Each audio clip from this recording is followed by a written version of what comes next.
Ki khubor ka Batesi TV. Ka umdi basnyam bat penjaslian. Rupa Premium Meghalaya. Together we achieve, together we can fly, reaching for the sky. ICFA University, Meghalaya.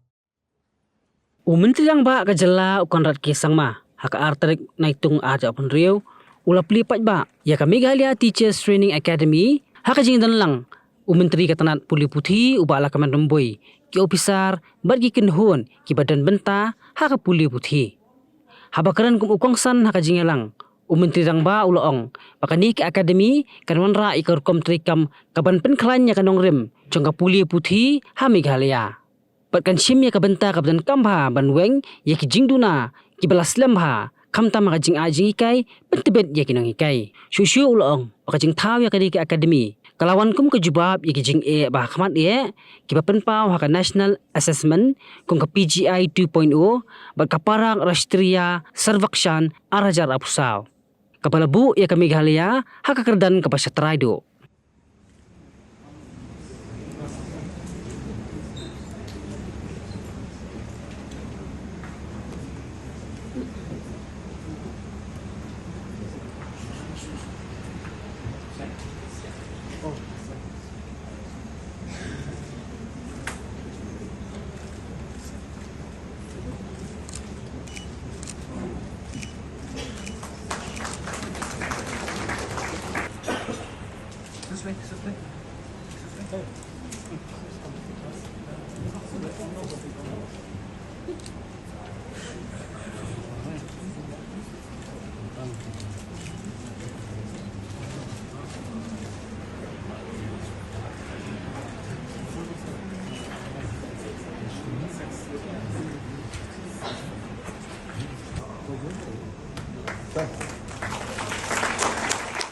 The objective, as you all know, is very, very simple.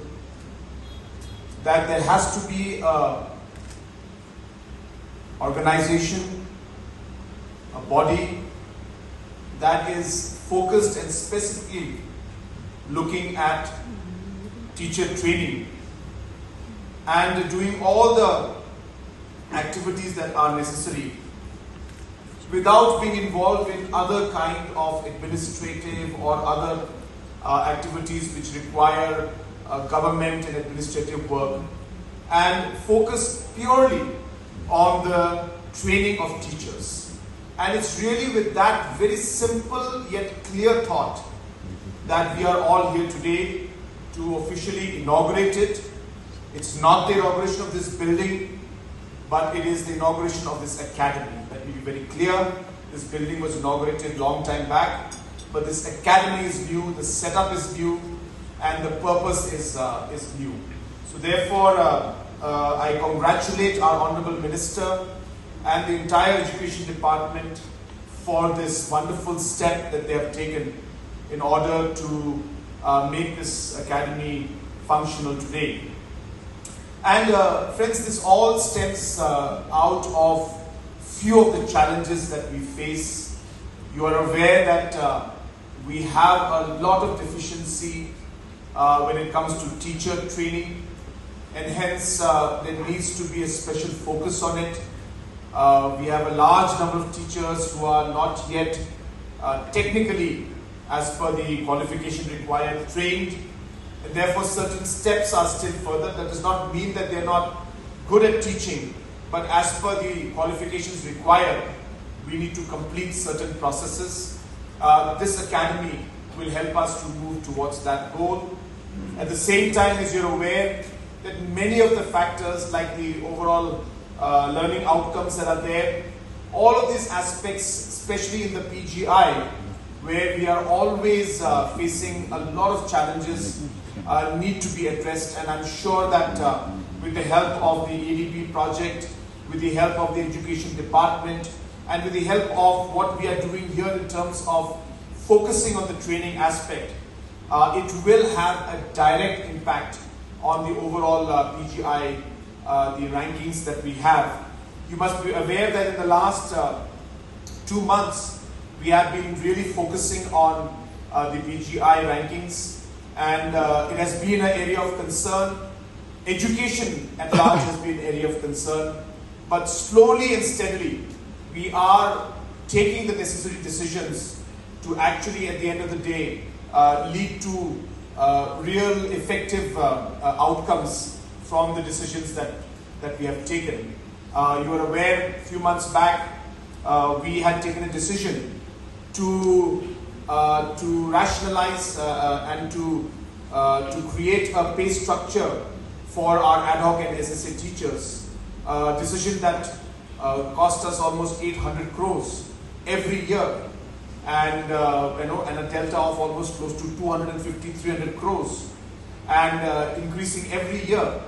And a decision that was very difficult for us to take because it required financial commitments. And yet we took that decision because we realized that 23,000 teachers were involved in that. Without the decision being taken, the entire process of rationalization of teachers was getting stuck. The entire process of improving the education systems at the schools was getting stuck. The teachers were focusing more on their issues rather than issues related to education and the student in front. And therefore, all these kind of complications have led to the education system and the students suffering at large. So slowly and steadily, I keep giving this analogy to everybody I speak to. The education system is like this entire threads being entangled and giving you in a bunch and telling you, here, fix it. And here we are, if we pull one of the strings too much, the other knot gets tangled too hard. And if you don't get the right mechanism to entangle that one knot, then the entire thing becomes more complicated.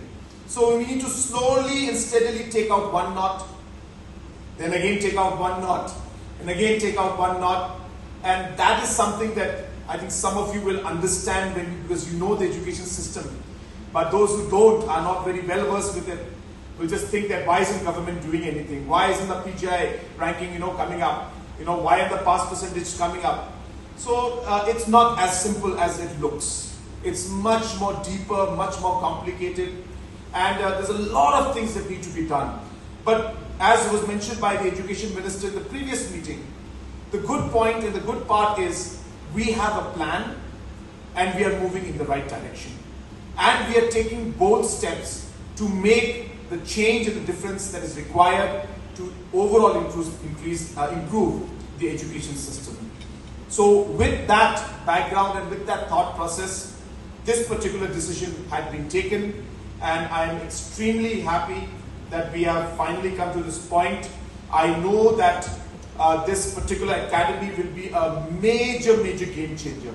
It's not just about what we do with the PGI ranking, but it is also important to realize that the quality of education in days to come and different aspects of education, because education is not just about the academics and the books and the syllabus. It's about ensuring that the child grows holistically, that there are different aspects of character building, different aspects of discipline, different aspects of skills, and so on and so forth that come into it. Different aspects of counseling, because a project like Empower talks about children at their adolescence age, and this is the age when today in the period of social media, our children at adolescence age face more higher challenges compared to our time when we were adolescents. We were still stuck with just our peers and our friends, but today we are exposed to the world and all the information and knowledge at a very young age, and it's very difficult for children to manage that. Even we as elders can't manage it. I was sharing with some of our friends the other day. We were talking about addiction, and we were talking about drugs addiction and alcohol addiction, and I told them that people look at alcoholics and drug addicts and talk about addiction in a very bad way. I told them that in the crowd, that let me share with you, all of us sitting here are addicts. Because one way or the other, we are addicted to social media, we are addicted to Facebook, we are addicted to YouTube, we are addicted to Instagram. And that is an addiction we don't want to accept. So where we ourselves as elders face problems, adolescents face multiple challenges because they are not even at that level where they can choose or they know how to choose. So these kind of trainings, how to handle issues of adolescence, how to give the counseling when a child is, going through this. Is snatching away the phone the right way to do it? Is blocking the, apps the right way to do it? Or is speaking to them, talking to them, and making them understand the right way to do it? I think all of this requires training at the level of the teachers. So therefore, my point being, it's not just about the basics of teacher training. It's about going beyond that and looking at the child and seeing how teachers play such a crucial role in shaping the character and the overall outcome of the child as a whole. And I hope that this academy is going to shape that, is going to lead the way in that, and is going to show other states how a training academy has made a difference in the teachers' lives and the students' lives and has gone beyond just basic. Mornings are always busy. Everything feels fast. I hear mom shouting and I'm trying not to be late. Outside, Shillong is already awake.